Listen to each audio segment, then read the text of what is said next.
Time to take a look at Antoine Winfield Jr. That and more on today's episode of Locked On Bucs. Your daily Tampa Bay Buccaneers podcast, part of the Locked On Podcast Network. Your team every day.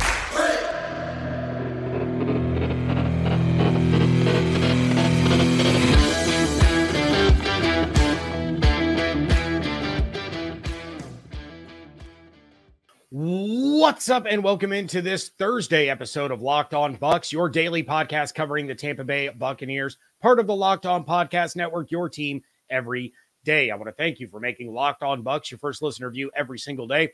Don't forget you can subscribe or follow for free on YouTube or wherever you get your podcasts. And of course, you can follow along on Twitter. I am James Yarcho at JYarcho_Bucs, deputy editor of SB Nation's BucsNation.com. Here with you every Monday through Friday, along with the everydayers. And for that, I want to share my appreciation for your continued support of the show. One of the ways you can support the show is become a Locked On Bucs insider. You're going to get news, rumors, updates, general thoughts, plus one-on-one conversations with me via text message. Just go to joinsubtext.com/LockedOnBucs to become an insider today. Today's episode is brought to you by FanDuel. Make every moment more. Right now, new customers get $200 in bonus bets with any winning $5 bet. That's $200 if your bet wins. Go to FanDuel.com/LockedOn to get started.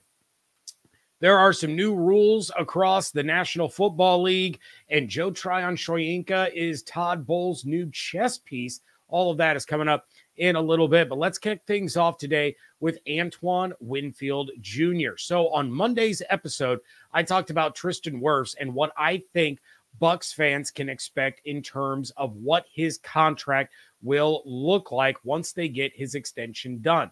But what about the other guy that I keep talking about on this show and the guy that is sitting on the franchise tag right now, Antoine Winfield Jr.? So the franchise tag is paying Antoine Winfield Jr. $17.123 million guaranteed for this season. So that entire amount counts against the salary cap. Now, I'll dive into some safeties compared to Winfield and what they're making, just like I did with Tristan Wirfs on Monday. So Winfield Jr.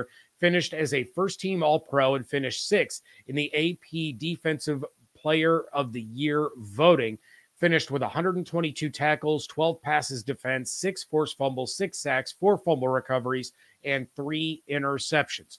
Winfield also finished as Pro Football Focus's top safety in 2023 with a grade of 90.7 and was the only safety in the top 3 with grades of 80 plus in all categories. Those categories being overall defense, run defense, coverage, and pass rush. So Derwin James has the biggest contract among safeties at 4 years, $76.5 million with $42 million guaranteed and an annual value of $19.1 million per year. Second on the list is Pittsburgh Steelers' Minkah Fitzpatrick at 4 years, $73.6 million with $36 million guaranteed, an annual value of $18.4. Third is Marcus Williams, who signed a 5-year, $70 million deal with $37 million guaranteed. That's an annual value of $14 million. Fourth among safeties is the newly signed Xavier McKinney, who got 4 years, $67 million, $23 million guaranteed, and an annual value of $16.75 million. Then rounding out the top 5 is Jesse Bates within the NFC South. And he signed his 4-year, $64 million deal with $36 million guaranteed, an annual value of $16 million.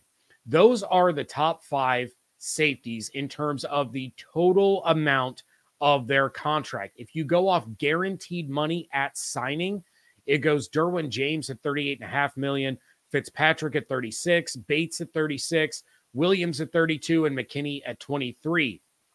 Annual value, it's James at $19.1, Fitzpatrick at $18.4, and then Winfield on the franchise tag, McKinney at $16.75, and then Jesse Bates at $16 million. So unlike the left tackles that I was talking about on Monday, it's pretty much the same guys in the top 5 in all 3 of those categories, outside of Antoine Winfield Jr. being third in terms of annual value of his salary because he's on that $17.123 million franchise tag.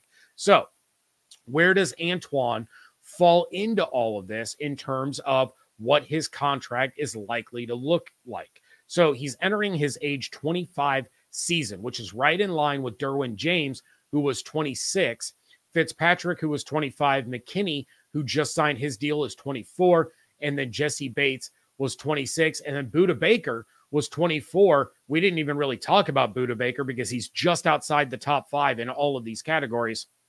All these guys signed 4-year deals except for Marcus Williams, who signed a 5-year deal.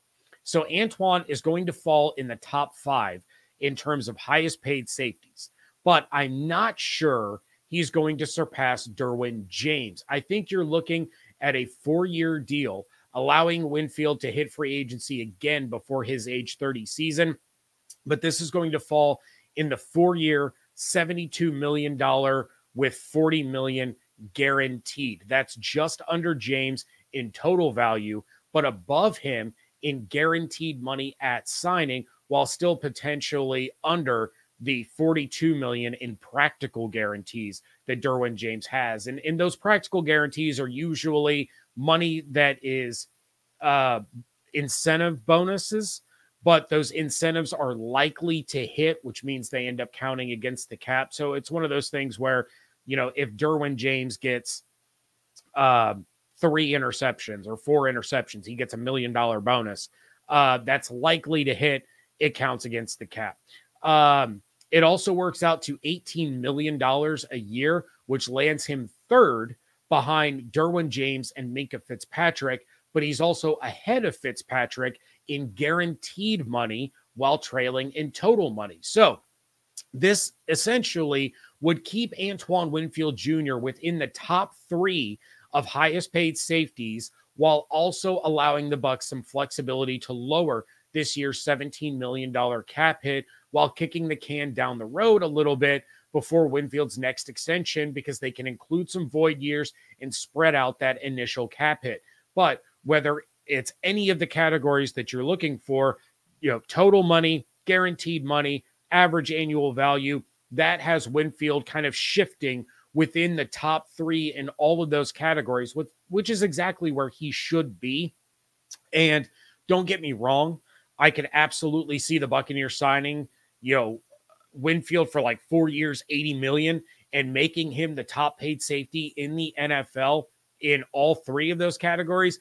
But I think the Bucs are going to try to preach taking a little bit less for the greater good, the same way Mike Evans did, Levante David did, Baker Mayfield did, all, in order to try to keep the team as competitive as humanly possible. So, there's no rush on this extension for Antoine Winfield Jr. because the deadline isn't until July, but I'm sure the Bucs want to try to get him and Wirfs done sooner rather than later to continue to free up some of that cap space. They're still going to need more cap space than they have currently available to sign their rookie class. When that comes, the draft is less than a month away now. Plus, I have mentioned a couple of times that second wave of free agency, right, where the Bucs go into the draft looking to address, these 8 positions, and they only end up getting 5 of them. They still have to supplement the roster some other way, and you do that through free agency and undrafted free agency. So they're going to look to free up some more money sooner than later, but again, they're not going to be in a massive hurry. There's no hard deadline right around the corner. I mean, this franchise tag extension deadline isn't for 3 more months, 3.5 more months. So they still have plenty of time to work with Antoine. But much like Tristan Wirfs, how I mentioned, you probably want to get out ahead of Penei Sewell's contract so that you're not competing or you're not negotiating with Wirfs' agent plus negotiating against Penei Sewell's deal. You want to get out ahead of things with Antoine Winfield Jr. and kind of set the market rather than having to react to what the market has become. Joe Tryon-Shoyinka is the new wild card for Todd Bowles. That is coming up next on today's episode of Locked On Bucs, part of the Locked On Podcast Network, your team every day. You shouldn't have to worry when you buy tickets to your next big event. Game Time is the fast and easy way to buy tickets for all the sports, music, comedy, and theater events near you. With killer last-minute deals, all-in prices, views from your seat, and their best price guarantee, Game Time takes the guesswork out of buying tickets. I love taking advantage of the flash deals when the event that I'm going to gets closer, but there's no doubt my favorite feature is the view from your seat, so I know exactly what I'm paying for, and I'm not surprised when I get to the venue. All-in prices show your total up front, so you know you're getting a great deal before you check out. Buy tickets in seconds with 2 taps, and I love being able to use Apple Pay right there on the app to secure my seats. And the Game Time guarantee means you'll always get the best price. If you find tickets in the same section and row for less, Game Time will credit you 110% of the difference. Download the Game Time app, create an account, and use code LOCKEDON for $20 off your first purchase. Terms apply. Again, create an account and redeem code LOCKEDON for $20 off. Download Game Time today. Last minute tickets, lowest price guaranteed.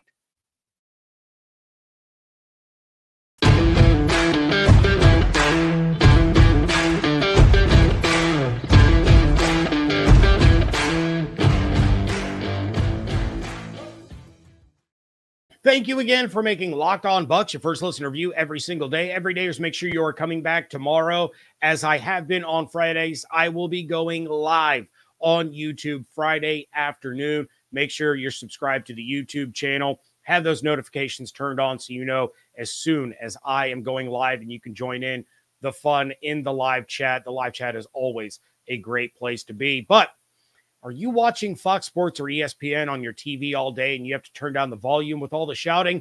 Make the switch to Locked On Sports today, a free 24/7 sports streaming channel programmed for you every day to bring you the biggest stories without all the screaming. Locked On Sports today brings you can't-miss analysis, opinions, and news streaming 24/7 on YouTube or the free Amazon Fire TV channels app, part of the Locked On Podcast Network, your team every day. One of the topics of conversation at the owners' meetings was Buccaneers former first-round pick Joe Tryon-Shoyinka, who hasn't quite panned out the way the Bucs or Bucs fans had hoped. He was supposed to come in, take over for Jason Pierre-Paul as a sack machine opposite of Shaq Barrett, and instead he's accumulated just 13 sacks in 3 seasons, with last year's 5 sacks marking a career high. He did that on 51% of defensive snaps, whereas the 2022 season, he was on the field for 75% of defensive snaps and got just 4 sacks. As I said, coming out of that season and leading into last season, we could see that Joe Tryon-Shoyinka was close. He was getting pressures, but not sacks, and it was a step in the right direction compared to his rookie season. Then you have Jason Light coming out and saying last year was going to be a big one for Tryon-Shoyinka in terms of seeing his growth and that he needed to take a big step. Unfortunately, 1 additional sack and a 24% drop in snaps was not a big step. His hurries dropped, his pressures dropped, his quarterback hits dropped, but he had career highs in tackles, tackles for loss, and forced fumbles, in addition to the career high in sacks. So there was some positives to counter some of the negatives for Joe Tryon-Shoyinka. But at the owners' meetings, Todd Bowles told the media when he was asked about JTS, quote, "We kind of know where we want to use Joe now. He's more of a joker type player for us to move around and do different things for us. Joe is a very unique player. He's not going to be a go around the corner Shaq type guy. Joe can move all across the line of scrimmage and help us in a lot of things. He's our linebacker. He's our defensive end. He's our 3-tech. He's our part-time nickel. He's our part-time inside backer. He can come from a lot of areas, so he has a lot of jobs. He's one of those chess pieces that I talk about," end quote. While this continues to lend credence to the fact that edge rusher is undoubtedly the number 1 need of this football team heading into the draft, this is also good news for Buccaneers fans. We might see a level of JTS's play that has not been fully exposed yet. For the majority of his first 3 seasons, he was plugged into that edge rusher role before starting to move around a little bit on the defense and line up in different positions. And he did that kind of down the stretch. Another weapon for Bowles to be able to strategically place with no indication of what the player's job or assignment is, because they do so many things. It gives Bowles and the Bucs an advantage over the opposing offense. So you go back to last year and all the ways that Antoine Winfield Jr. was used. Then you think of the way that Zion McCollum was moved around down the stretch when the Bucs were going on a run and going into the playoffs. You go back to the playoff games, and Zion was lined up at corner. He was lined up at safety. He was lined up in the slot. He was getting moved all over the place. And I'm not saying that Tryon-Shoyinka is going to have a Winfield-like impact next season, but I think this strategy is going to be best for both sides to really maximize the potential and the skill set and the strengths of Joe Tryon-Shoyinka and turn that into more solid production out of him. So his run defense is okay. It's not great, but it's not bad. It's pretty solid, and there is some room for improvement there, but he can also drop back and cover the flat with size and length and speed that you don't usually get in defensive ends or edge guys who end up having to drop into the flats. I mean, go back and look at the Philadelphia Eagles defense from last year when you had Hassan Reddick dropping into the flat or dropping in coverage and not doing very well. They had a lot of their edge rushers and their defensive ends starting to do that, and it led to a defensive downfall because those guys were not equipped for that kind of play. Joe Tryon-Shoyinka, on the other hand, is. There's no doubt that he is insanely athletic. And now Todd Bowles is going to use that athleticism to put him and the Bucs defense in the best possible position. That's why he's one of the 4 quote-unquote chess pieces that Todd Bowles mentioned to go along with McCollum, to go along with Winfield, and then, of course, Levante David, who has been that guy no matter who has been in charge of the defense over the course of his tenure in Tampa. He's a guy that can blitz. He's a guy that can cover. He's a guy that's reliable in run defense, and they continue to utilize him in that way. All of these guys, McCollum, Winfield, David, JTS, they are players that can do multiple things from all different, alignments on the field. And it's about being able to disguise what these guys are doing and confuse opposing quarterbacks, opposing offensive lines, and create a mismatch or an advantage for the defense. So instead of continuing to try to squeeze a round peg through a square hole, it's going to be really interesting to see how Tryon-Shoyinka's role evolves and develops over the course of the next season.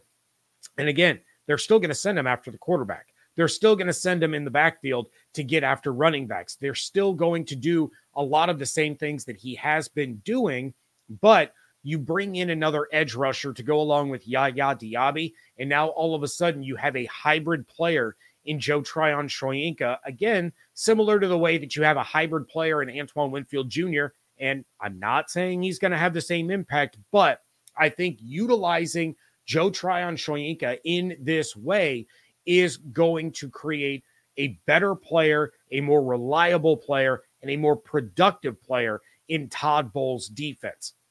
You don't have to worry about him having to be that anchor on the edge with Shaq Barrett gone now. Now you can move him all over the place, really create some mismatches for your defense, and get quarterbacks back on their heels. We are recapping the new rules changes. That is coming up next on today's episode of Locked On Bucs. Say goodbye to busted brackets because FanDuel lets you bet on every game of the tourney. Whether you're betting on a big upset or a 1 seed, it's time to go dancing on America's #1 sportsbook. Right now, new customers get $200 in bonus bets if your first $5 bet wins. That's $200 to use on point spreads, money lines, over-unders. You can even pick who's going to win it all. As we enter the Sweet 16, UConn is still the favorite at plus 240, followed by Houston at plus 550, Purdue at plus 600, Arizona at plus 900, and after Auburn was upset, Tennessee is now the 5th highest odds at plus 1,200. My beloved Illinois Fighting Illini had 2 solid wins so far and have jumped to plus 3,000 to win the national championship in Phoenix, Arizona.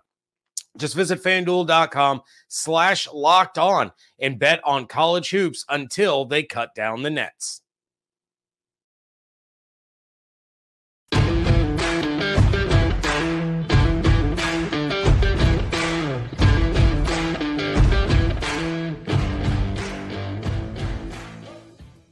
Wrapping things up here on a Thursday edition of the Locked On Bucs podcast, and the NFL has made some rules changes for the upcoming 2024 season. I've already talked about the kickoff rule back on Monday's show, and then Evan mentioned on WTSP Wednesday that the approval of that kickoff rule is, of course, under a 1-year probationary period. So they're going to try it for this upcoming season. If they like it, it'll become permanent. If not, things will go back to the way they were, or maybe they'll amend it a little bit based on the results. Then there was the banning of the hip drop tackle, which is going to be an absolutely unmitigated disaster for a lot of teams and fans, as it gives the refs more influence on the game with judgment calls, which is exactly what the NFL needs, is more judgment calls instead of something being very simple and black and white and, not judgment at all. Basically, you do this, it's a penalty, but I digress. But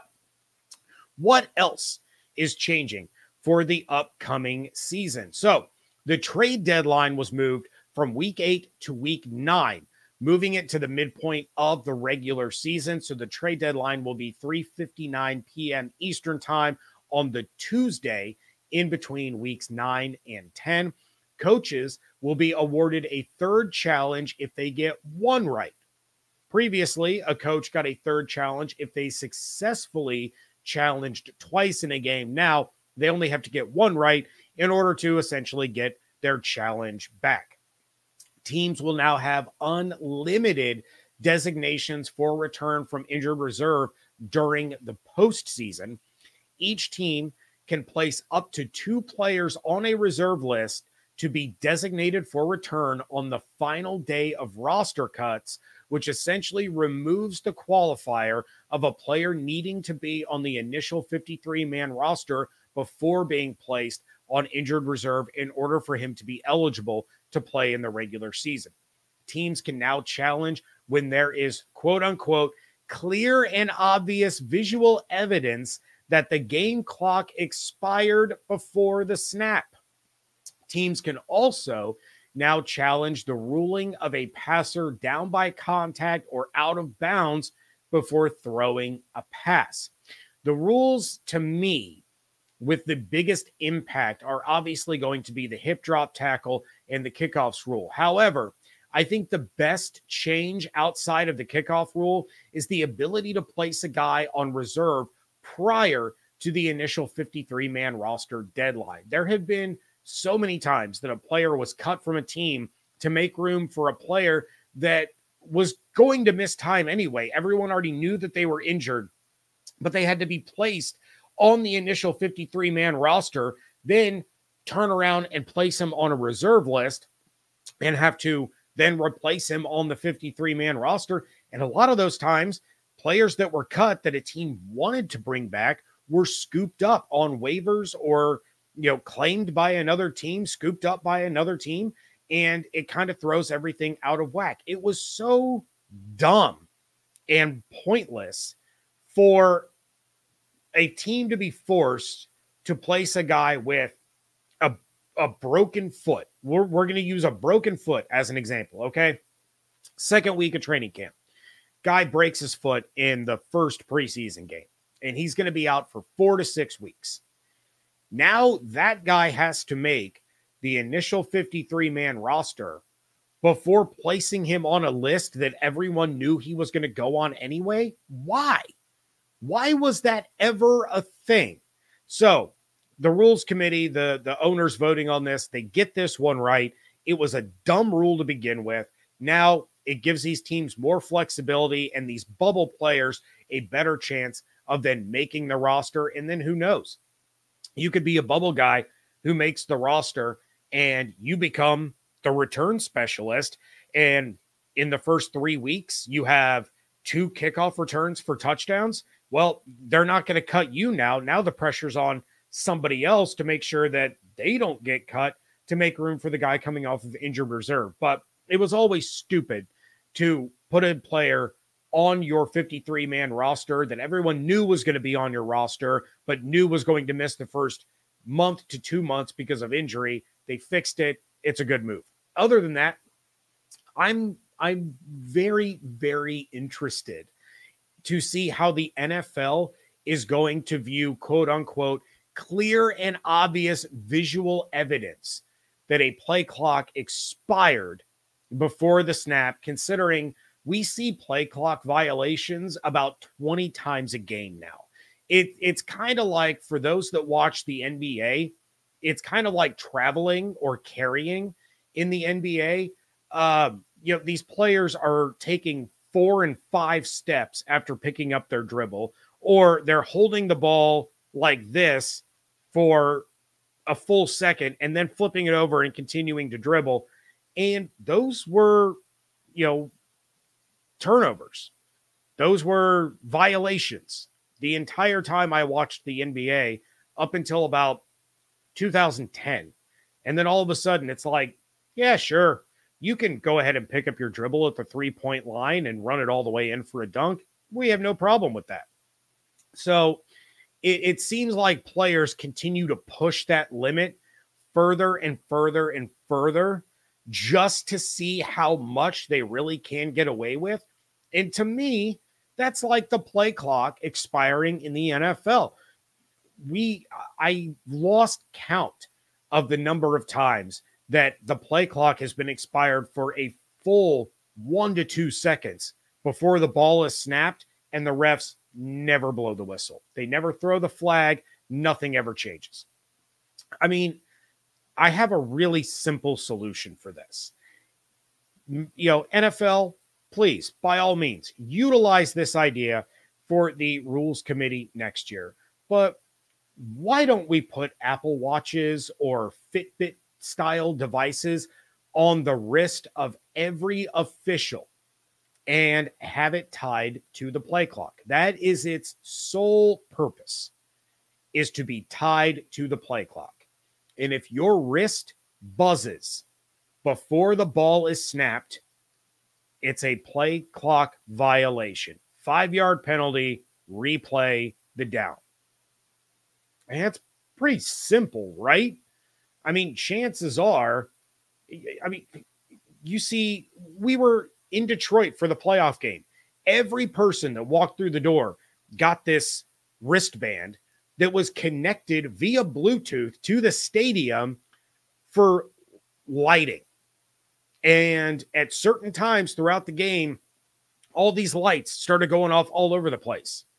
And they just gave those to every person in the stadium to work for 3 hours.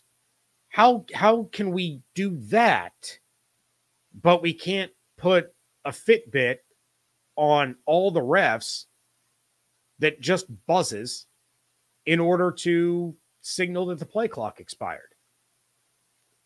Again, this seems like a very simple solution, but the NFL doesn't ever do anything the simple way. So I'm super, super excited to see how bad the NFL and the officials screw up these challenges. And I'm guaranteeing you right now in March that I will be talking about this happening at least once in one of the post-game live episodes that I will do throughout the upcoming season. It's going to happen. There is going to be clear and obvious evidence that a ball was snapped after the play clock expired, and the result of the play is going to be a touchdown, because of course it will be. And it'll happen against the Buccaneers. Todd Bowles is going to challenge it. They're going to, uphold the ruling on the field, and the Bucs are going to get completely hosed, and they're going to lose a game because of this stupid rule that the NFL can't seem to figure out. It's pretty easy. The clock hits 0, dead, over, done. Put the Fitbits on. If your arm buzzes, it's a play clock violation, and boom, we're moving on. Speaking of moving on, that is going to do it for this episode. Please make sure you are coming back tomorrow. I will be going live on YouTube tomorrow afternoon, probably sometime between 1 and 2 like I normally would. But in the NCAA's infinite wisdom, they have the Illinois Fighting Illini and Iowa State Cyclones tipping off at 10:10 p.m.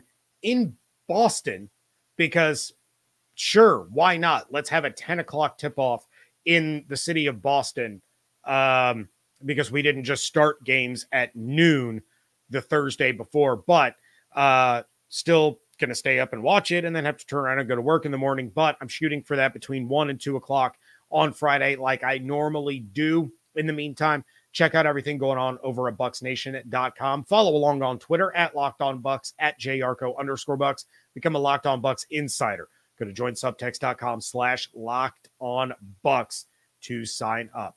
Hope you all have an absolutely outstanding day. Stay safe, stay healthy, fire the cannons. Want to thank you so much for joining me right here on Locked On Bucs, part of the Locked On Podcast Network, your team every day.